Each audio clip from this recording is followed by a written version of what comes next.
ஆசீர்வாத கன்மலை ஐக்கிய ஊழியங்கள் வழங்கும் நித்திய கன்மலை வெளிச்சம். ஆண்டவரும் இரட்சகருமாகிய இயேசு கிறிஸ்துவின் நாமத்தினாலே நித்திய கன்மலை வெளிச்சம் என்ற இந்த வார்த்தையிலே உங்களை சந்திப்பதிலே நான் மகிழ்ச்சி அடைகிறேன். தொடர்ந்து இந்த வார்த்தையை கேட்டுக்கொண்டிருக்கிற அருமையான தேவனுடைய பிள்ளைகளுக்கு நான் கர்த்தரை ஸ்தோத்திரிக்கிறேன். இந்த வேளையிலே ஆண்டவர் இந்த நாட்களிலே கொடுக்கப்பட்ட நித்திய கன்மலை வெளிச்சத்தில் ஆண்டவர் இந்த நாட்களிலே அருமையான மரியாள் என்ற ஒரு பாத்திரத்தை நாம் பார்க்கிற பொழுது தேவனுடைய தயவு அந்த மகள் மேல் கிருபை இருந்ததுனாலே, அந்த தேவனுடைய வெளிச்சம் அந்த வாலிப மகள் மேல் பட்டதுனாலே உலக இரட்சகரை பெற்றெடுக்கிற ஒரு பாக்கியத்தை அவள் பெற்றிருந்தார். பிரியமானவர்களே, இந்த நாட்களிலே ஆசீர்வாத கன்மலை ஐக்கிய ஊழியத்தின் சார்பாக பூந்தமல்லி பகுதியிலிருந்து ஒவ்வொரு வாரமும் உங்களை இந்த நித்திய கன்மலை வெளிச்சத்தின் மூலமாக சந்தித்து வருகிறோம். அதிலே நாங்கள் ரொம்ப மகிழ்ச்சி அடைகிறோம். நீங்களும் வெளிச்சத்தின் பிள்ளைகளாக இருந்து தேவனுடைய ராஜ்யத்தை சுதந்திரிக்க வேண்டும். நீங்களும் நானும் சுதந்திரிப்பது மாத்திரமல்ல, அநேகரிலே தேவனுடைய ராஜ்யத்துக்காக திருப்புகிற வெளிச்சத்தின் பிள்ளைகளாக மாற வேண்டும் என்று சொல்லி கர்த்தர் இந்த நாட்களிலே விரும்புகிறார். பிரியமானவர்களே, மலை மேல் இருக்கிற பட்டணம் மறைந்திருக்காது என்பது போல, தண்டின் மேல் இருக்கிற விளக்கு தன்னுடைய வெளிச்சம் மறைந்திருக்காது என்பது போல, தண்டின் மேல் இருக்கிற வெளிச்சம் எப்படி அநேகர்களுக்கு வெளிச்சம் கொடுக்குமோ, அதே மாதிரி கன்மலை மேல் இருக்கிற நீங்களும் நானும் அநேகருக்கு வெளிச்சத்தின் பிள்ளைகளாக இருக்க வேண்டும். வசனம் சொல்லுகிறது, ஒருவன் கர்த்தருக்குள் இருந்தால் அவன் புது சிருஷ்டியாய் இருக்கிறான் என்று வேதம் சொல்லுகிறது. அப்போ பழவைகள் எல்லாம் ஒழிந்து போயின, சகலத்தையும் கர்த்தர் உன்னிலே புதிதாக்குவார் என்ற வார்த்தையின்படி நம்முடைய வேதாகமத்திலே திருப்புகிற பொழுது அநேக வெளிச்சத்தின் பிள்ளைகளை நாம் வாசிக்க முடியும். அந்த வெளிச்சம் ஆண்டவராகிய இயேசு கிறிஸ்து என்ற வார்த்தை, அந்த வார்த்தை தான் நம்முடைய பாதைகளுக்கு தீபமாய் இருக்கிறது, நம்முடைய கால்களுக்கு வெளிச்சமாய் இருக்கிறது என்று சங்கீதக்காரன் சொல்லுகிறான். பிரியமானவர்களே, அவருடைய வார்த்தை நம்முடைய வாழ்க்கைக்கு எப்படி வெளிச்சமாக இருக்கிறதோ, நம்முடைய பாதைக்கு எப்படி தீபமாக இருக்கிறதோ, அப்படியே உங்களுக்கும் எனக்குள்ளும் இருக்கிற அந்த வார்த்தை, ஜீவனுள்ள வார்த்தை, கண்மலையிலிருந்து புறப்படுகிற அந்த ஜீவ தண்ணீரானது சமாதானம் என்ற அந்த வார்த்தை நமக்குள்ளே சமாதானம் பெருகும் பொழுது அது நதியை போல கடந்து போகுமாம். அது போகிற இடமெல்லாம் ஆரோக்கியமும் செழிப்பும் சந்தோஷமும் சமாதானத்தை தரும் என்பதை நாம் அறிந்திருக்கிறோம். ஏனென்று சொன்னால், ஆண்டவர் சொன்னார், உலகம் தருகிற பிரகாரமாய் நான் தரவில்லை, என்னுடைய சமாதானத்தையே உங்களுக்கு வைத்து விட்டு போகிறேன் என்று சொன்னார். மனிதனுடைய சமாதானம் தற்காலிகமானது. பிரியமானவர்களே, ஆண்டவர் கொடுக்கிற சமாதானமும் நிரந்தரமானது, நித்தியமானது, அநித்தியமானது, அது மாறாதது, அது மகிமையானது, அது பிதாவினுடைய சமாதானம், தேவனுடைய அன்பு நிலைத்திருக்கிறது. அதனால்தான் இந்த வெளிச்சத்தின் பிள்ளைகள், அதாவது நித்திய கன்மலை வெளிச்சத்தில், அந்த கன்மலையிலே ஆண்டவரை சந்தித்த மோசேயினுடைய முகம் எப்படி மிகவும் ஒரு வெளிச்சமாக முகம் பிரகாசித்தது போல நாம் வேதாகமத்திலே பார்க்கிற பொழுது அநேக வெளிச்சத்தின் பிள்ளைகளை பார்க்க முடியும். அப்படி என்று சொன்னால், இன்றைக்கு நம்முடைய வாழ்க்கையில் நாம் எப்படி இருக்கிறோம்? உலகத்தினுடைய பிள்ளைகளுக்கும் உன்னதமான தேவனுடைய பிள்ளைகளுக்கும் வித்தியாசம் உண்டு. ஆண்டவர் சொல்லியிருக்கிறார், நான் உலகத்துக்குரியவன் அல்ல, அதுபோன்று நீங்களும் உலகத்துக்குரியவர்கள் அல்ல, நான் பரத்துக்குரியவர், அப்படியே நீங்களும் பரத்துக்குரியவர்கள் என்று சொல்லியிருக்கிறார். அப்படி என்று சொன்னால், உங்களுக்குள்ள எனக்குள்ள அந்த வெளிச்சம் இருக்க வேண்டும். உலகம் அல்ல. ஏன்னா உலகத்தின் அதிபதி இந்த உலகத்துக்கு அதிபதியாக இருக்கிறான். இந்த உலகத்தில் எல்லாமே உலகத்தின் அதிபதியுடைய கண்ட்ரோல் இருக்கிறது. ஆனால் நீங்கள் நானும் பரத்துக்குரியவர்கள். ஆனால் நாம் கீழானவைகளை பார்க்காதபடிக்கு மேலானவைகளை தேட வேண்டும். ஆபிரகாம் அப்படித்தான் தேடினான். அவன் பூமி தாங்கக்கூடாத ஐஸ்வர்யத்தினால் நிறைந்திருந்த பொழுதும் அவன் பரம தேசத்தை பார்க்கும்படியாக, பரம கானானை பார்க்கும்படியாக கூடாரவாசியாய் இருக்கிறான். அதே மாதிரி தான் ஒவ்வொரு வேதத்திலே நீங்கள் எடுக்கிற பொழுது ஒவ்வொருத்தருக்குள்ளே ஒரு வெளிச்சத்தை நாம் பார்க்கிறோம். பாருங்க, இந்த மரியாள் ஒரு வாலிப மகளாய் இருக்கிறாள். அந்த நாட்களிலே இஸ்ரவேல் ஜனங்களுக்குள்ளாக 12 கோத்திரங்களுக்குள்ளாக தேவன் இந்த உலகத்தினுடைய பாவங்கள் அக்கிரமங்களை சகிக்க மாட்டாது பரிசுத்த கண்ணராய் இருக்கிறார். இந்த பூமியிலே மனுக்குலத்திலே ஒரு மனம் திரும்புதல் உண்டாக வேண்டும். ஒரு ரட்சிப்பு உண்டாக வேண்டும். எத்தனையோ பழைய ஏற்பாட்டிலிருந்து புதிய ஏற்பாட்டு வரைக்கும் பார்த்தீங்கன்னா எத்தனையோ பலிகள், எத்தனையோ விதமான சடங்காச்சாரங்கள், எத்தனையோ விதமான மத காரியங்கள், எத்தனையோ விதமான ராஜாக்கள், பிரபுக்கள், தீர்க்கதரிசிகள் வந்து போன பொழுதும் இந்த உலகத்திற்கு பாவ மன்னிப்பை தர ஒருவராலும் முடியவில்லை. அதுதான் பிதாவாகிய தேவன் மனுபுத்திரரை கண்ணோக்கி பார்க்கிறார். பாவத்தினால் உலகம் கரைபட்டு இருக்கிறது, அக்கிரமம் அநியாயத்தினால் நிறைந்திருக்கிறது. சோதோம் கொமோரா பட்டணத்தின் பாவத்தை போல உலகம் எங்கிலும் மனுக்குலத்திலே பாவம் தண்ணீரை போல ஜனங்கள் பருகி கொண்டிருக்கிறார்கள். அப்பேற்பட்ட சூழ்நிலையில அந்த நாட்களிலே உங்களை போல என்னை போன்றுள்ள ஒரு மரியாள், யாரென்றே அதுவரைக்கும் தெரியாத மரியாள், கர்த்தருக்கு பிதாவாகிய தேவனுக்கு இஸ்ரவேல் யூத ஜனங்களுடைய வழக்கத்தின்படியே சினகாக்கிலே ஆண்டவர் அவளை தேவாலயத்திலே அந்த நாட்களிலே அவர்களோடு தேடி இருக்க வேண்டும். பிரியமானவர்களே, நீங்க பாருங்க, அந்த மரியாளை லூக்கா 1ஆம் அதிகாரம் 28ஆம் வசனம் சொல்லுகிறது, அவள் இருந்த வீட்டில் தேவ தூதன் பிரவேசித்து, கிருபை பெற்றவளே வாழ்க, கர்த்தர் உன்னோடு இருக்கிறார் என்று சொல்லுகிறதை நாம் பார்க்கிறோம். கிருபை பெற்றவளே, ஏன்னா ஸ்தோத்திரம் பண்ண பண்ண நமக்கு கிருபை பெருகி கொண்டே இருக்குமா. அப்ப பாருங்க, அந்த மரியாள் தேவனுக்கும் அவளுக்கும் எவ்வளவு உறவு மேம்பட்டு இருந்தால், எவ்வளவு ஐக்கியம் இருந்தால், எவ்வளவு தேவனுக்கு அவள் பிரியமாய் தன்னுடைய வாலிப நாட்களிலே நடத்தியிருந்தால், கர்த்தரை நோக்கி பார்த்திருந்தால், ஒரு தேவ தூதன் உலக இரட்சகராகிய ஆண்டவராகிய இயேசு கிறிஸ்துவை இந்த மனுக்குலத்திலே கற்பத்திலே பிறப்பதற்காக ஒரு கன்னி மரியாள், அதுவும் அவர் திருமணமாகவில்லை, யூதருடைய சட்டத்தின் பிரகாரம், இஸ்ரவேல் ஜனங்களுடைய சட்டத்தின் பிரகாரம் பார்த்தீங்கன்னா ஒரு கன்னி பெண், திருமணமாகாத பெண் பிள்ளையை பெற்றெடுத்தால் அது மிகுந்த உலகத்திலே அது குற்றம்தான். அதில் யூதர்கள் கல்லெறிந்து கொள்ளுவார்கள். அப்பேற்பட்ட நடைமுறை உள்ள சட்டம் உள்ள அந்த இடத்திலே பாருங்க, அந்த தூதன் வந்து கிருபை பெற்றவளே வாழ்க, கர்த்தர் உன்னோடு இருக்கிறார் என்று சொல்லுகிறதை பார்க்கிறோம். ஸ்திரீகளுக்குள்ளே நீ ஆசீர்வதிக்கப்பட்டவள் என்று சொல்லுகிறதை பார்க்கிறோம்.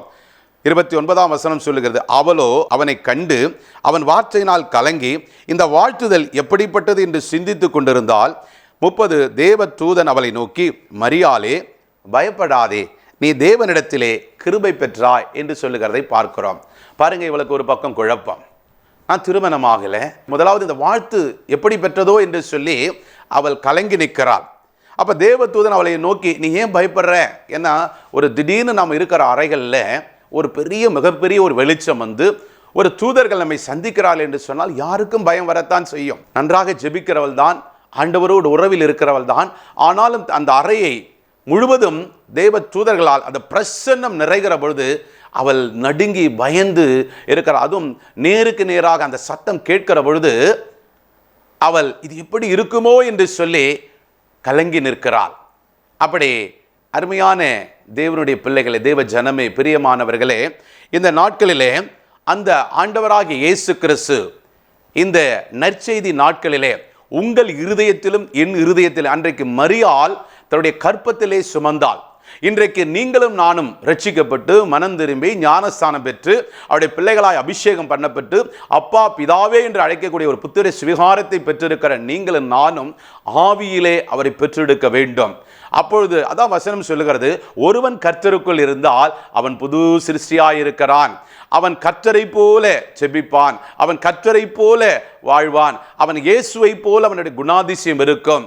ஏனென்று சொன்னால் ஆண்டவர் சீஷர்களை பார்த்து சொல்லுகிற பொழுது சொல்லுகிறார், என்னை பின்பற்றுகிறவன் என்னை காட்டிலும் அதிகமான கிரியைகளை செய்வானா. அல்லேலூயா. அப்போ பாருங்க, நாம் அவரை பின்பற்றுகிற பொழுது அவரை போலவே மாற முடியும், அவரை போலவே செபிக்க முடியும், அவரை போலவே பிதாவின் சித்தத்தை நிறைவேற்ற முடியும். பாருங்க, இவள் ஒரு வாலிப மகள், ஒரு வாலிப கன்னி பெண்ணாய் இருக்கிறாள். அப்ப இந்த வாழ்த்துதல் அவளுக்கு பயத்தையும் ஒரு நடுக்கத்தையும் கொண்டு வருகிறது.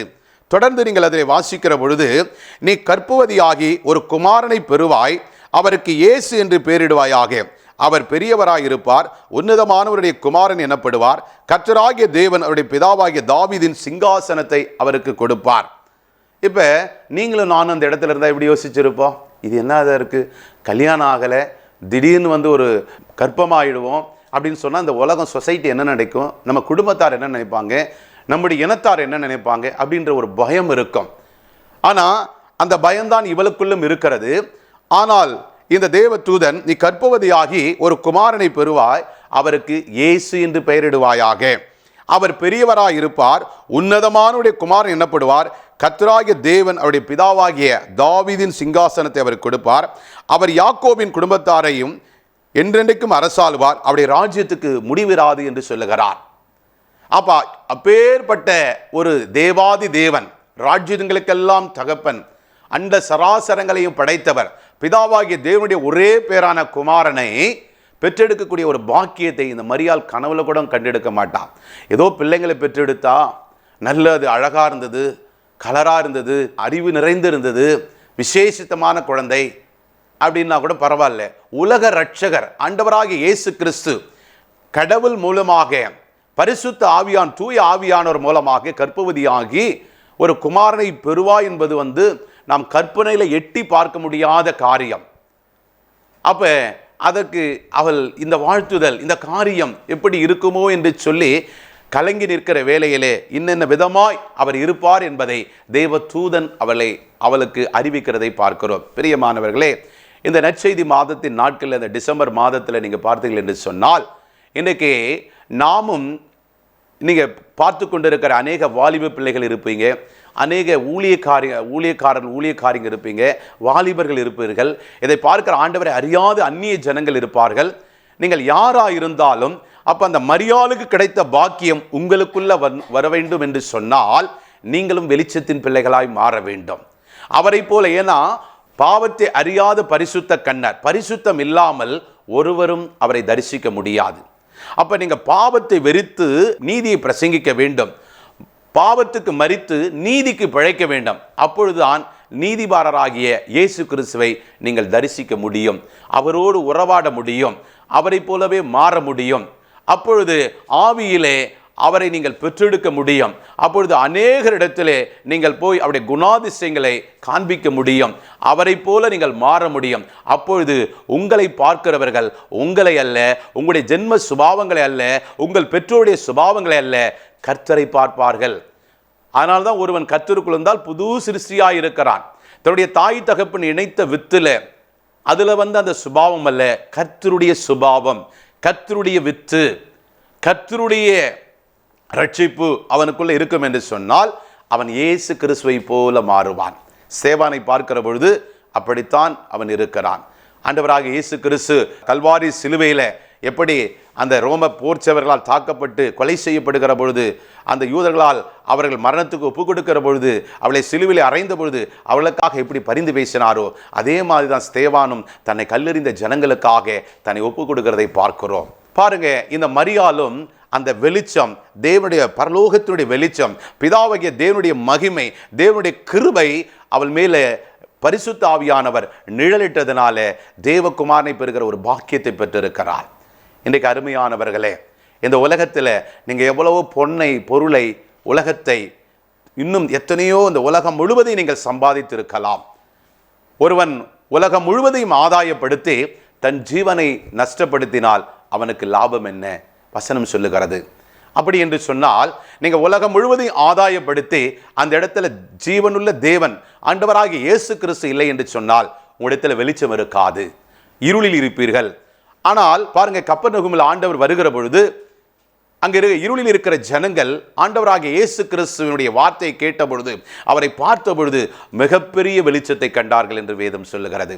அப்ப நீங்களும் நான் எந்த பட்டணத்துக்கு போனாலும், எந்த கிராமத்துக்கு போனாலும், எந்த குடும்பத்துக்கு போனாலும், எந்த ஊழியத்திலே நீங்கள் போய் கலந்து கொண்டாலும் உங்கள் மூலமாய் அந்த ஊழியத்தில் ஒரு வெளிச்சம் உண்டாக வேண்டும். பிரியமானவர்களே, நீங்கள் போகிற பட்டணத்தில் ஒரு வெளிச்சம் உண்டாக வேண்டும், நீங்கள் போகிற குடும்பத்தில் ஒரு வெளிச்சம் உண்டாக வேண்டும். ஒருவேளை நீங்கள் திருமணம் ஆகாத கன்னி பெண்ணை போல, மரியாதை போல இருக்கலாம். அதுதான் உலகத்தார் வழக்கத்தின்படி சொல்லுவாங்க. என்ன சொல்லுவாங்கன்னா, இவன் எங்கள் வீட்டுக்கு விளக்கேற்று வந்த என்ன வெளிச்சத்தின் மகள்னு சொல்லுவாங்க. அதை அவங்க அறியாமல் சொல்கிறாங்க. ஆனால் உண்மையிலே அது மெய்தான். நீங்கள் தேவனுடைய பிள்ளைகளாக இருக்கிற பொழுது உங்கள் மூலம் வெளிச்சம் உண்டாகும். அந்நியர்கள் அதை அறிந்து வைத்திருக்கிறார்கள். தேவனுடைய பிள்ளைகளும் அப்படித்தான். இதை பார்த்து கொண்டிருக்கிற ஏராளமான வாலிப பிள்ளைகள், நீங்கள் ஒரு வீட்டுக்கு திருமணமாகி போகிற பொழுது அந்த வீட்டினுடைய குத்து விளக்கின் வெளிச்சமாய் மாற வேண்டும். அப்போ உங்களுக்குள்ள அந்த வெளிச்சமாகிய இயேசு கிறிஸ்து என்ற வார்த்தையின் வல்லமை இருக்கிற பொழுது நீங்கள் வெளிச்சத்தின் பிள்ளைகளாய் மாறுவீர்கள். அப்போ உங்களை சுற்றி இருக்கிறவர்கள் வெளிச்சமாய் மாறுவார்கள். உங்களை பந்திய சுற்றிலும் இருக்கிற உங்க பிள்ளைகள் ஒலிவமர கன்றுகளைப் போல இருக்க வேண்டும் என்று சொன்னால், அந்த ஒலிவமர கன்றிலிருந்து வருகிற அந்த ஒலிவ எண்ணெய் அபிஷேக தைலத்தை போல உங்க பிள்ளைகள் மேல் இருக்கிற அந்த அபிஷேகம் உங்கள் பிள்ளைகள் போகிற இடமெல்லாம் அநேகளுக்கு அது அபிஷேகத்தை கொண்டு வரும். அப்போ உங்க பிள்ளைகளும் வெளிச்சத்தின் பிள்ளைகளாய் இருப்பார்கள். அதனால்தான் வசனம் சொல்லுகிறது, நானும் என் வீட்டாருமோ வென்றால் கர்த்தரையே சேவிப்போம் என்று சொல்லப்படுகிறது. தேவனுக்கு பிரியமானவர்களே, இதை கேட்டுக்கொண்டிருக்கிற அருமையான தேவனுடைய வாலிப பிள்ளைகளே, ஊழியக்காரர் ஊழியக்காரிகளே, இந்த வார்த்தையை கேட்டுக்கொண்டிருக்கிற நீங்களும் இன்றைக்கு இயேசுவே என் இருதயத்தில் வாரும் என்று சொல்லி யாரெல்லாம் தன்னை நோக்கி கூப்பிடுகிறார்களோ, தேவன் உங்கள் இருதயத்துக்குள்ள வந்தா உங்கள் இருதயத்தில் ஆவி, ஆத்துமா, சரீரம், சிந்தையில் இருக்கிற இருள் மறைந்து வெளிச்சத்தின் பிள்ளைகளாய் மாறுவீர்கள். அப்படியாகத்தான் இந்த மரியாதை குறித்து சொல்லப்படுகிறது. தேவதூதன் அவளுக்கு பிரதியுத்தரமாக, பரிசுத்த ஆவி உன்மேல் வரும், உன்னதமானுடைய பலன் உன்மேல் நிழலிடும், ஆதலால் உன்னிடத்தில் பிறக்கும் பரிசுத்தம் அல்லது தேவனுடைய குமாரன் எனப்படும். இதோ உனக்கு இனத்தாலாய் இருக்கிற எலிசபெத்தும் தன் முதிர் வயதில் ஒரு புத்திரனை கற்பம் தரித்திருக்கிறார். மலடி எண்ணப்பட்ட அவளுக்கு இது 6ஆம் மாதம். 37ஆம் வசனம் சொல்லுகிறது, தேவனாலே கூடாத காரியம் ஒன்றுமில்லை. இதை பார்த்து கொண்டிருக்கிற தேவனுக்கு பிரியமானவர்களே, தேவனுடைய பிள்ளைகளே, இதுவரைக்கும் ஒருவேளை உங்களால் முயற்சி பண்ணி நான் போய் ஆண்டவருடைய சத்தியத்தை சொல்கிறேன், சுவிசேஷம் அறிவிக்கிறேன், சபையில் ஆராதனை செய்கிறேன், பல ஊழியங்களை செய்கிறேன், என்னால் வெளிச்சத்தை கொடுக்க முடியல, எத்தனை பேருக்கு சொன்னாலும் நான் சொல்லுகிற வார்த்தையை கேட்கலன்னு சொல்லி நீங்கள் ஒரு விதமான சோர்வோடு இருக்கிறீங்களா? ஆண்டவர் இன்றைக்கு உங்களை பார்த்து சொல்லுகிறார், நீ வெளிச்சத்தின் பிள்ளை, நீ உலகத்தின் பிள்ளை அல்ல. உலகத்தில் இருப்பவனை காட்டிலும் உன்னில் இருக்கிற நான் ஆண்டவராக இயேசு கிறிஸ்து பெரியவர் என்று சொல்லுகிறார். அப்ப அவன் நாமம் தரிக்கப்பட்டு அவர் நாமத்தை நீங்கள் எந்த இடத்துல எப்பேற்பட்ட சூழ்நிலை நீங்கள் பிரஸ்தாபப்படுத்தினாலும் கர்த்தர் உங்களை வந்து ஆசீர்வதிப்பார். இனி அவர் நாமங்களை நீங்கள் பிரஸ்தாபப்படுத்துகிற பொழுது கர்த்தர் பெரிய காரியங்களை காண செய்வார். இரண்டாவதாக நீங்கள் பார்க்கிற பொழுது லூக்காவின் புத்தகம் 2ஆம் அதிகாரத்தில் 8ஆம் வசனம் சொல்லுகிறது, அப்பொழுது அந்த நாட்டிலே மேய்ப்பர்கள் வயல்வெளியிலே தங்கி ராத்திரியிலே தங்கள் மந்தையை காத்து கொண்டிருந்தார்கள். அவ்வேளையிலே கர்த்தருடைய தூதன் அவரிடத்தில் வந்து நின்றான். கர்த்தருடைய மகிமை அவளை சுற்றிலும் பிரகாசித்தது. அவர்கள் மிகவும் பயந்தார்களாம். பிரியமானவர்களே, பாருங்க, சாதாரண ஆடு மேய்த்திருந்த இடையர்கள், இவர்களுக்கும் ஆண்டவருக்கும் சம்பந்தமே இல்லை. பாருங்க, ஆண்டவருக்கு சத்தரத்தில் இடம் இல்லை, அதனால அந்த குடியில் தங்கும்படியாக மேய்ப்பர்கள் இருக்கிற அந்த மாட்டு கொட்டைகளை தங்கும்படியாக அவர்களுக்கு அங்கு ஒரு இடம் ஒதுக்கப்படுகிறது. அந்த இடத்திலே யோசேப்பு மரியாள் அந்த குழந்தையோடு அங்கு இருக்கிற பொழுது கர்த்தர் பாருங்க, எங்கோ ஆடு மேய்த்து கொண்டிருக்கிற மேய்ப்பர்களுக்கு ஆண்டவர் பிறந்த நற்செய்தி, ஆண்டவர் பிறந்த காரியத்தை பாருங்க, அந்த வெளிச்சம், அந்த நட்சத்திரம் சாஸ்திரிகளுக்கு வழிகாட்டுகிறது, மேய்ப்பர்களுக்கு வழிகாட்டுகிறது. அந்த வயல்வெளிகளே தங்கி ராத்திரியிலே தங்கி தங்கள் மந்தையை காத்து கொண்டிருந்தார்கள். அவ்வேளையிலே கர்த்தருடைய தூதன் அவளிடத்திலே வந்து நின்றான். கர்த்தருடைய மகிமை அவளை சுற்றிலும் பிரகாசித்தது. அவர்கள் பயந்தார்கள். பாருங்க, மேய்ப்பர்கள், ஆடு மேய்க்கிறவர்கள், அவளை சுற்றி வெளிச்சம் பிரகாசித்தது. நம்ம இன்னைக்கு மேய்ப்பர்னு சொல்கிறோம்ல, ஊழியக்காரங்களை என்ன சொல்கிறோம்? மேய்ப்பர், எங்கள் மேய்ப்பர். நம்ம ஆண்டவராக இயேசு கிறிஸ்துக்கு என்ன பேர்? நானே நல்ல மேய்ப்பன், தன் ஆடுகளுக்காக ஜீவனை கொடுக்கிறான். நல்ல மேய்ப்பனும் இருக்கிறான், பொல்லாத மேய்ப்பனும் இருக்கிறான். கூலிக்காக வர மேய்ப்பன் ஒரு ஓநாய் வருகிற பொழுது தன்னுடைய மந்தையை காத்து கொள்ளாமல் ஓடிடுவான் கூலி கிடைச்ச உடனே. ஆனால் நல்ல மேய்ப்பனும் தன் ஆடுகளுக்காக ஜீவனையும் கொடுப்பார். பிரியமானவர்களே, நீங்களும் நானும் அவரை போல நல்ல மேய்ப்பனாக இருந்தால் நம்ம ஒரு சுவிசேஷம் அறிவித்து ஆண்டவருடைய ராஜ்யத்தை சொல்லி நமக்கு நிறைய பாடுகள் வரும், உபத்திரம் வரும், அவமானம் வரும், நிந்தை வரும், ஏன் ஜீவனே போகிற அளவுக்கு வரும். எல்லாவற்றையும் யோபுவை போல இழக்கிற ஒரு நேரம் வந்தாலும், என்னை கொன்று போட்டாலும் அவர் நாமத்தை நான் என்ன பண்ண மாட்டேன்? மறுதலிக்க மாட்டேன், பின்வாங்க மாட்டேன், அவர் விட்டு விலகவே மாட்டேன். சங்கீதக்காரனும் தீவிரமாய் சொல்லுகிறதை நீங்கள் பார்க்க முடியும். யோபுடைய காரியத்தில் நீங்கள் அறிந்து கொள்ள முடியும். நல்ல மேய்ப்பன் தன் ஆடுகளுக்காக ஜீவனையும் கொடுக்கிறான். ஆனால் பொல்லாத மேய்ப்பனோ, கூலிக்கார மேய்ப்பனாய் இருக்கிறவன், கூலி கிடைச்ச உடனே போயிடுவான். நீங்களும் நானும் நல்ல மேய்ப்பனுடைய பிள்ளைகளாக இருக்கிறோம். பாருங்க, இந்த இடையர்கள், இந்த ஆடு மேய்ப்பவர்கள் நல்ல மேய்ப்பர்கள். அநேக நேரத்தில் பார்த்தீங்கன்னா ஓநாய்கள் துஷ்ட சிங்கங்கள் தாவீதின் நாட்களில் பாருங்க, அவன் ஆடுகளை மேய்த்து கொண்டிருக்கிற பொழுது ஓநாய் வந்து ஒரு ஆட்டை பிடிக்கிற பொழுது தன்னுடைய கரங்களை போராடி அதனுடைய வாயிலிருந்து தப்புவித்து கொண்டு வந்து மந்தையிலே சேர்க்கிற தாவீது முன்மாதிரியாக இருக்கிறான். அதுதான் ஆண்டவர் எருசலேமிலே ஆண்டவருக்காக அந்த ஸ்தலத்தை அவன் ஆயத்தப்படுத்தின பொழுது யோசுவாவின் நாட்களில் கூட அது பிடிக்கப்படவில்லை. ஆனால் தாவீது அந்த எருசலேமை மீட்டு அது மகாராஜாவின் நகரத்துக்காக எருசலேமை ஆண்டவருக்கென்று அதை வைராகியமாய் அந்த எருசலேமை அவரை பணிந்து கொள்ளுகிற, அவரை ஆராதிக்கிற மகாராஜாவின் நகரமாய் மாற்றப்படுகிற பொழுது தேவனுடைய இருதயம் எவ்வளவு சந்தோஷப்படுகிறது. ஒரு பக்கம் கோலியாத்தை முறியடிக்கிறான், பெலிஸ்தியனை முறியடிக்கிறான். மறுபக்கம் தன்னுடைய ஆடுகளுக்காக ஜீவனையே கொடுத்து அந்த ஆடை அந்த ஓநாயின் வாயிலிருந்து தப்புவித்து கொண்டு வருகிறான். மறுபக்கம் ஆண்டவராகிய இயேசு அந்த பிதாவாகிய தேவன் கர்த்தருக்கு அந்த எருசலேம் பட்டணத்தை பிடித்து அதை தன் தேவன் பட்டணமாய் கர்த்தர் பட்டணமாய் அவன் கொண்டு வருகிறதை பார்க்கிறோம். அப்பொழுது அப்படி இருதயம் சந்தோஷப்படுகிறது. இதை கேட்டுக்கொண்டிருக்கிற தேவ பிள்ளையே, தேவனுடைய ஊழியக்காரியே, தேவனை அறிந்தவர்களே அறியாதவர்களே, தேவனுக்காக நீங்கள் எதை செய்தாலும் அது தேவனுக்காக செய்ய வேண்டும், மனிதர்களுக்காக அல்ல. அப்பொழுது தேவனுடைய இருதயம் சந்தோஷப்படும். அதனால்தான் மனிதனுக்கென்று செய்யாமல் நீங்கள் எதை செய்தாலும் அதை கர்த்தருக்கென்று செய்ய வேண்டுமா? அப்பொழுது கர்த்தருடைய இருதயத்தில் ஒரு சந்தோஷம் பிறக்கிறதை பார்க்க முடியும். பாருங்க, இந்த ஆடு மேய்த்து இருந்தவர்கள் இரவில் குளிரில் பனியில் எவ்வளோ அந்த தேசத்தில் இருக்கும். ஆனால் அந்த வேலையெல்லாம் அவர் ஆடு மேய்க்கிறவர்களுக்கு தூதன் தன்னை வெளிப்படுத்தி இப்படிப்பட்ட காரியத்தை அறிவிக்கிற பொழுது, சாஸ்திரிகளுக்கு அறிவிக்கப்படுகிற பொழுது அவர்களுக்கு நட்சத்திரம் வழிகாட்டுகிறது. அந்த நட்சத்திரத்தை அவங்க ஃபாலோ பண்ணி அப்படியே வந்து ஆண்டவர் தங்கியிருந்த அந்த இடத்துல அந்த குடியில் வந்து அவரை பணிந்து கொள்ளுகிறார்கள். அப்படின்னா இன்றைக்கு ஆண்டவராகிய இயேசு கிறிஸ்து உங்களுக்கு வழிகாட்டுகிற நட்சத்திரமாக, வெளிச்சமாக, வாழ்க்கையின் திறவுகோலாக, வார்த்தையின் அபிஷேகமாக, ஆண்டவருடைய வார்த்தை மகிமையாக, ஆண்டவர் வார்த்தையிலே அற்புதமாக கர்த்தர் உங்களுக்கு வெளிச்சமாக இருப்பார். ஒருவேளை இருளோடு இருக்கிறீங்களா? எவ்வளோ ஊழியம் செஞ்சுட்டேன், எத்தனையோ வருஷமாக சர்ச்சை நடத்துகிறேன், எனக்கு சரியான ஆத்துமாக்கள் கிடையாது, அடுத்த ஊழியத்தில் முன்னேற முடியலை, எதிர்ப்பு, போராட்டம், பிரச்சனை, இப்படிப்பட்ட இருளான காரியங்கள், வியாதி, தருத்தரம், இன்னும் பல போராட்டங்களில் நான் சிக்கியிருக்கிறேன் ஐயா அப்படின்னு சொல்கிறீங்களா? ஆண்டவர் சொல்லுகிறார், இன்றைக்கு உன் தடைகளை மாற்றி போடுகிறார். ஆண்டவருடைய வெளிச்சம் உனக்கு முன்பாக கடந்து போகிற பொழுது எப்பேற்பட்ட மரண இருள் இருந்தாலும் தேவன் அதை வெளிச்சமாய் மாற்றி விடுவார். அதனால தான் வசனம் சொல்லுகிறது, மரணமே உன் கூர் எங்கே, பாதாளமே உன் ஜெயம் எங்கே? மரணத்தை வென்றவர், பாதாளத்தின் வாசலை மேற்கொண்டவர் ஆண்டவராகிய இரட்சகராகிய இயேசு கிறிஸ்து உங்களோடு இருக்கிறார், என்னோடு இருக்கிறார். அப்போ அந்த ஜீவாதிபதி, ஜீவனை கொடுக்கிறவர், அவர் முகம் பிரகாசிக்கிற ஒரு வெளிச்சமான ஒரு காரியம், அவருடைய வார்த்தையிலே வல்லமை உள்ளது, அவர் ஜீவனுள்ள வார்த்தை அவரிடத்தில் இருக்கிறது. அதனால தான் இவர்கள் அந்த வார்த்தையை கேட்டபொழுது ஒரு தூதனை தன்னை தோன்றி இப்படிப்பட்ட சங்கதிகளை அறிவிக்கிற பொழுதே அவருடைய முகங்கள் பிரகாசம் அடைகிறது, நடுங்குகிறார்கள், அவளை சுற்றி ஒரு வெளிச்சம் இருக்கிறது. பிரியமானவர்களே, எப்பொழுது நீங்கள் வெளிச்சத்தின் பிள்ளைகளாய் இருக்க வேண்டும் என்று சொன்னால் கன்மலையிலே நீங்கள் இருக்க வேண்டும்.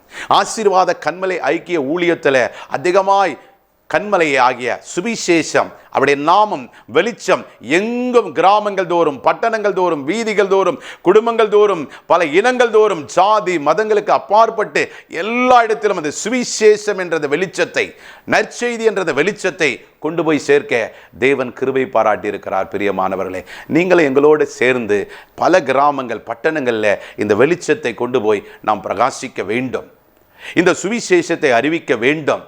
அவர் நமக்கு நன்மை செய்கிறாவே சுற்றி திரிந்து விடுதலை கொடுத்தார். பிசாசின் பிடியில் இருந்தவர்களை, அக்கிரம கட்டுகளில் இருந்தவர்கள் அடிமைத்தனத்திலிருந்து விடுதலை ஆக்கும்படியாக நன்மை செய்கிறாராகவே சுற்றி திரிந்த அவர் வெளிச்சத்தின் மகனாய், வெளிச்சத்தின் பிள்ளையாய், பரலோகத்தினுடைய பிதாவுடைய ஒரே பேரான குமாரனாய், அவருடைய வலது பாரசிலே உட்கார்ந்திருக்கிறவராய், அந்த ஜீவ புஸ்தகத்தை வாங்குவதற்கு ஒரே தகுதி பெற்றவராய் இருந்தார் ஆண்டவராகிய இயேசு கிறிஸ்து. பிதாவுடைய முக வெளிச்சம் அவரை எப்பொழுதும் பிரகாசித்தது. பிரியமானவர்களே, அப்படியாக இந்த நாட்களிலே நீங்கள் தேவனோடு ஐக்கியம் கொள்ள வேண்டும். ஆண்டவராகிய இயேசு கிறிஸ்துவோடு அவருடைய வார்த்தையின்படி கை கொண்டு நம்முடைய வாழ்க்கையில் வார்த்தையும் வழியும் நேராக இருக்க வேண்டும். வெறும் பிரசங்கத்துக்கு மாத்திரம் அல்ல, வெறும் ஊழியத்துக்கு மாத்திரம் அல்ல, கூட்டங்களுக்கு மாத்திரம் அல்ல, நம்முடைய வாழ்க்கை அவருக்கு நேராக இருக்க வேண்டும். அவர்தான் நமக்கு முன்மாதிரி, அவர்தான் நமக்கு ஹீரோ, அவர்தான் நமக்கு வழிகாட்டி, அவர்தான் நமக்கு வாழ்க்கை, அவர்தான் நமக்கு ஜீவன், அவர்தான் நமக்கு சுவாசம், அவர்தான் எனக்கு எல்லாமே என்று சொல்லி யாரெல்லாம் இந்த மரியாள் இந்த வார்த்தையை கேட்ட பொழுது கடைசியில் மரியாள் எப்படி ஒப்பு கொடுப்பாங்கன்னா, ஆண்டவரே நான் உமக்கு அடிமை. இந்த கிருபை பெற்றவள் மரியாள், இன்னொரு மரியாள் இருக்கிறாங்க. அவங்க ஆண்டவருடைய பாதத்தில் உட்கார்ந்து நல்ல பங்கை தெரிந்து கொள்ளுகிற பொழுது, ஆண்டவரே நான் உமக்கு அடிமை என்று சொல்லி தாழ்த்துகிறதை பார்க்கிறோம் பிரியமானவர்களே. அப்ப அந்த முக வெளிச்சம், அவருடைய வார்த்தை என்ற வெளிச்சம், அந்த அபிஷேகம் என்ற வெளிச்சம், அவருடைய ஆலோசனை உங்களுக்கு வர வேண்டும் என்று சொன்னால், அவருடைய வார்த்தை உங்களுக்குள்ள நிலைத்திருக்க வேண்டும் என்று சொன்னால், அந்த வெளிச்சம் உங்களுடைய இருதயத்துக்குள்ளாக, உங்க ஆத்துமாவுக்குள்ளாக, உங்க சிந்தைக்குள்ளாக, உங்க ஆவிக்குள்ளாக, உங்களுடைய சரீரத்துக்குள்ளாக அது ஊடுருகிற பொழுது, அந்த வெளிச்சம் கிரியை செய்கிற பொழுது உங்க அகமும் சரி புறமும் சரி மிகுந்த வெளிச்சம் அடையும். அதான் உள்ளும் புறம்பான உள்ளேயும் வெளியேயும் வெளிச்சத்தை காண்கிற காரியம். ஆண்டவருடைய வழியிலே நாம் நடக்கிற பொழுது நாம் வெறும் ஊழியத்தில் மாத்திரமல்ல, சபையில் மாத்திரமல்ல, எல்லா இடத்திலும் நாம் வெளிச்சத்தின் பிள்ளைகளாக இருக்க வேண்டும். எல்லா இடத்திலும் அவர் நாமத்தை தரித்தவர்களாக இருக்க வேண்டும். இன்றைக்கு அநேக ஊழியர்கள் கூட பாருங்க, ரட்சிக்கப்பட்ட கூட பாருங்க, ஊழியத்தில் ஒரு வாழ்க்கை, வெளியில் ஒரு வாழ்க்கை, அப்படி இருக்கக்கூடாது பிரியமானவர்களே. எல்லா இடத்திலும் நாம் அவரை போல இருக்க வேண்டும். ஆண்டவராகிய இயேசு கிறிஸ்து சொல்லுகிறார், இந்த உலகத்தின் அதிபதி வருகிறார், அவனுக்கு என்னிடத்தில் ஒன்றுமில்லை என்று சொல்லுகிறார். எனக்கு நீங்களும் நானும் அப்படி சொல்ல வேண்டும், அவரை போல இருக்க வேண்டும் என்று தான் கர்த்தர் விரும்புகிறார். அப்படி என்று சொன்னால் அவருக்கு பிதாவோடு இருந்த அந்த வெளிச்சம், பிதாவோடு இருந்த அந்த ஐக்கியம், அந்த உறவு ஆண்டவராகிய இயேசு கிறிஸ்துவோடு உங்களுக்கு எனக்கும் இருந்து, பரிசுத்த ஆவியானுடைய வழிநடத்தின்படி பாவத்தை கண்டித்து நீதி உணர்த்துகிற பரிசுத்த ஆவியானவரை தரித்து கொண்டு அவர் வழிகாட்டுதலின்படி, அவருடைய ஆலோசனையின்படி, அவருடைய வார்த்தையின்படி நீங்களும் நானும் நடக்கிற பொழுது பிதாவாகிய தேவன் மகிமைப்படுவார் பிரியமானவர்களே. அப்பொழுது உங்கள் முக வெளிச்சம் பிரகாசமாக இருக்கும். உங்களுடைய வழிகளெல்லாம் அவர் உங்களை காக்கும்படி தூதர்களை அனுப்புவார். நீங்கள் போகையிலும் ஆசீர்வதிக்கப்பட்டிருப்பீர்கள், வருகையிலும் ஆசீர்வதிக்கப்பட்டிருப்பீர்கள். ஆதலால் இந்த வார்த்தையை கேட்டுக்கொண்டிருக்கிற அருமையான தேவ ஜனமே, அருமையான தேவனுக்கு பிரியமானவர்களே, இந்த நாட்களிலே இன்றைக்கு நீங்கள் ஒரு தீர்மானம் எடுக்க வேண்டும். அந்த மரியாளை போல, அந்த ஆடு மேய்த்த மேய்ப்பர்களைப் போல, அந்த சாஸ்திரிகளைப் போல நானும் வெளிச்சத்தின் பிள்ளையாய் மாற வேண்டும் என்று சொன்னால், அவரை நோக்கி பார்த்து, அவரோடு உறவு வைத்து, அவரோடு நடந்து, அவருடைய பாதையிலே நான் பின்பற்றி, அவரை ரோல் மாடலாக எடுத்து, அவரை போல நீங்களும் நானும் வாழ்வோம் என்று சொன்னால், கர்த்தர் உங்களையும் என்னையும் வெளிச்சத்தின் பிள்ளையாய் வைத்து, மலைமேல் இருக்கிற பட்டணம் மறைந்திருக்க மாட்டாது என்பது போல விளக்கு தண்டின் மேல் வைத்திருக்கிற வெளிச்சத்தின் பிள்ளைகளாய் உங்களையும் என்னையும் வைப்பார். நம் தலைகளை தாழ்த்தி ஜெபிக்கலாம். மகா இரக்கமும் தயவுள்ள நல்ல ஆண்டவரே, இதோ இந்த அருமையான வேளையிலே ஆண்டவர் நித்திய கண்மலை வெளிச்சம் என்று சொன்ன இந்த வார்த்தையின் பிரகாரம் ஆண்டவரை இதை கேட்டுக்கொண்டிருக்கிற ஒவ்வொரு சகோதரனையும் சகோதரியும் பிள்ளைகளையும் வாலிப பிள்ளைகளையும் ஆண்டவரை பார்த்து கொண்டிருக்கிற ஒவ்வொருத்தரையும் உடைய கரத்தில் ஒப்பு கொடுக்கிறோம். அப்படியே இருளான காரியங்கள் நீங்கி தனிப்பட்ட செப வாழ்க்கையில், குடும்ப வாழ்க்கையில், கையின் பிரயாசத்தில், அவர்களுக்கென்று கொடுக்கப்பட்ட ஊழிய காரியத்தில் எந்த பகுதியெல்லாம் இருளாய் இருக்கிறதோ இன்றைக்கு இயேசு கிறிஸ்து என்ற நாமத்தினாலே அது வெளிச்சமாய் மாற்றத்தக்கதாக, உம்முடைய முகவொளி பிரகாசம் இவர்கள் மேலே படத்தக்கதாக, இப்படி இருதயத்தில் ஒரு மாறுதல் உண்டாகத்தக்கதாக, இப்படி உம்முடைய வெளிச்சம் ஆண்டவரை என்னாலும் ஆண்டவருடைய வார்த்தை வசனம் இப்படி வாழ்க்கைக்கு தீபமாக, ஆண்டவரை பாதைக்கு தீபமாக, ஆண்டவரை வாழ்க்கைக்கு வழிகாட்டுகிற நட்சத்திரமாய் இருந்து நடத்தும்படியாய் செபிக்கிறோம். இவர்கள் மாத்திரமல்ல ஆண்டவரே, இந்த சமுதாயத்தில், இப்படி ஊழியத்தில், ஆண்டவரை படிக்கிற காலேஜில், வேலை செய்கிற இடத்துல, கிராமங்கள் பட்டணங்களில் குடித்தனங்களில் ஆண்டவரை எங்கெல்லாம் போகிறார்களோ இப்படி முகவலி பிரகாசிக்கும்படியாய் செபிக்கிறோம். ஆண்டவரே, இவர்கள் நிழல் படுகிற பொழுதே சுகம், ஆண்டவரே உருமால்களை போட்ட பொழுதே சுகமுண்டானதே, ஆண்டவர் இருளில் இருக்கிற ஜனங்கள் உம்மை பார்த்து வெளிச்சத்தை கண்டார்களே, இதோ இவர்களுக்குள்ளாக கிறிஸ்துவை காண இன்றைக்கு அந்த அபிஷேகம் இதை பார்த்து கொண்டிருக்கிற ஏராளமான பிள்ளைகள், ஊழியக்காரர்கள் யாரெல்லாம் பார்க்கிறார்களோ இதுவரைக்கும் அவர்களுக்கு இருந்த போராட்டங்கள், கண்ணீர்கள், கவலைகள், நோய்கள், எதிர்கால நிச்சயமில்லாத தன்மைகள், ஆண்டவர் விக்கிரக கட்டுகள், ஆண்டவரே நம்பிக்கையற்ற சூழ்நிலைகள் எந்தெந்த இருளிலே கட்டப்பட்டிருக்கிறார்களோ அந்த இருளெல்லாம் நீங்கி இன்றைக்கு வெளிச்சமாய் நீர் மாற்றிருந்ததற்காய் ஸ்தோத்திரம். கர்த்ததாமே அப்படியே ஆசீர்வதித்து இந்த நாளிலே நித்திய கண்மலை வெளிச்சத்தை இவர்கள் மேல் பிரகாசிக்கும்படியாய் ஜெபிக்கிறோம். பிதா, குமாரன் பரிசுத்தருடைய திரியேத நாமத்தினாலே ஆசீர்வதிக்கிறோம். இயேசுவின் நாமத்தில் ஜெபிக்கிறோம் பிதாவே, ஆமீன். பிரியமானவர்களே, இந்த ஆசீர்வாத கண்மலை ஐக்கியத்தின் மூலமாக இம்மட்டும் நித்திய கண்மலை வெளிச்சத்தின் மூலமாக இந்த வார்த்தையை கேட்ட உங்கள் யாவருக்கும் கர்த்தர் ஆசீர்வதித்து வெளிச்சத்தின் பிள்ளைகளாய் நடந்து உங்கள் வெளிச்சத்திலே அநேகர் இயேசு கிறிஸ்துவை காண்ப தேவராஜ்யத்தை கட்டுவீர்களாக. கர்த்தர் நாமம் மகிமைப்படுவதாக. God bless you. அன்பிற்குரியவர்களே, உங்கள் ஜெப தேவைகளுக்கும் மேலும் ஆலோசனைகளுக்கும் எங்களோடு நீங்கள் தொடர்பு கொள்ள எங்கள் முகவரி: ஆசீர்வாத கன்மலை ஐக்கிய ஊழியங்கள், பிளாட் எண் 20, 3வது மாடி, ஜானகி நகர், அனெக்ஸ், காட்டுப்பாக்கம், சென்னை 56.